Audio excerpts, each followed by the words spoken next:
Hello everyone, welcome to day number 18 of our Lenten Reflection on St. Alphonsus Liguori's sermons.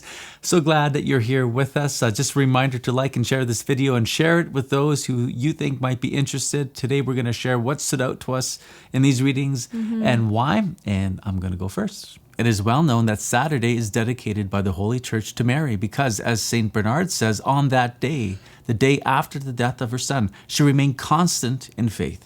Therefore, Mary's clients are careful to honor her on that day by some particular devotion, especially by fasting on bread and water. Did you know this? If I did, I sort of forgot. And I did not know the practice of fasting. Friday, get that done.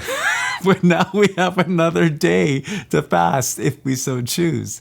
And St. Alphonsus says there's great grace associated with fasting in honor of Mary. And he gives this incredible example, this story. It is that of a famous captain of brigands who, on account of this devotion, was preserved in life after his head had been cut off, and was thus enabled to make his confession, for the unfortunate creature was in a state of sin.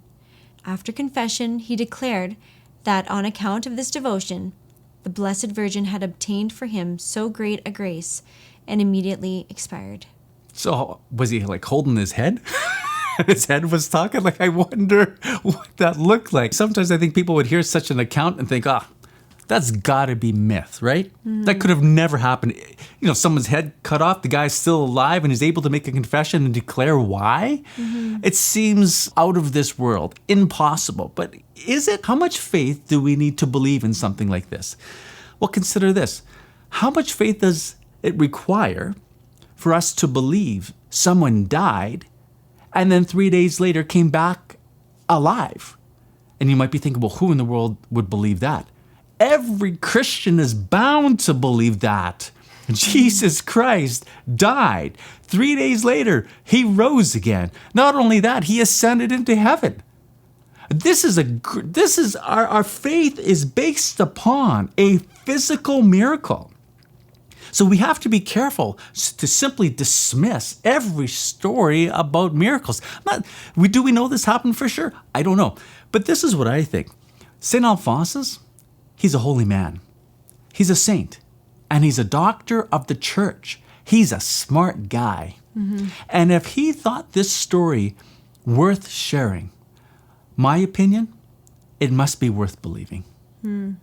On Saturdays, we should always practice some devotion in honor of our Blessed Lady, receive Holy Communion, or at least hear Mass, visit an image of Mary, wear a hair cloth, or something of that sort. I guess we could just do something on Saturday to honor Our Lady. Go pick some flowers for her. Put it at the bottom of a statue. Or break out that hair shirt. We're not making fun of it. Pilate said, "Behold the man." Were it not that our Savior was reduced to so pitiable a condition that Pilate believed the very sight of him would have moved his enemies themselves to compassion and hindered them from any longer demanding his death. What I found really interesting is that after this quote, St. Alphonsus goes into the weeping women of Jerusalem and how they weren't crying because they felt that Jesus was innocent. They actually thought that they agreed with their husbands who were all like jeering in that jeering crowd calling for the crucifixion of Jesus. But because Jesus was so impacted physically by the scourging, by the suffering, the torture that he went through, just at the mere sight of him, these women had compassion on him. And it reminds me of the St. Bridget prayers. I'm not sure if any of you are familiar with these prayers. There's actually a couple. St. Bridget, Jesus appeared to her and revealed to her a lot about his wounds and how many wounds he suffered and how he suffered them out of love for us. And out of that came the 15 prayers of St. Bridget, which are prayed daily for an entire year. But they're so, so beautiful. And to be able to meditate on the passion of Jesus every single day for an entire year, it transforms a person. And actually, about a year and a half ago, I actually got to go through those prayers for a year. And I love them, and I hope to do them again someday. If you'd like to pray those prayers, I'll link right there. They're there for you. St. Alphonsus goes kind of in like detail a little bit about the suffering of Jesus in this, and it just reminded me so much of St. Bridget and her writings. There's also the 7 prayers of St. Bridget that are prayed for 12 years. Link right up there. I just started those a month ago. I've got a long way to go.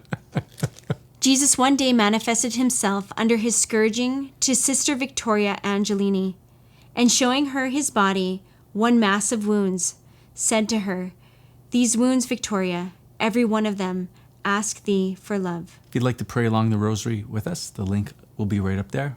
Comment below. We'll see you tomorrow.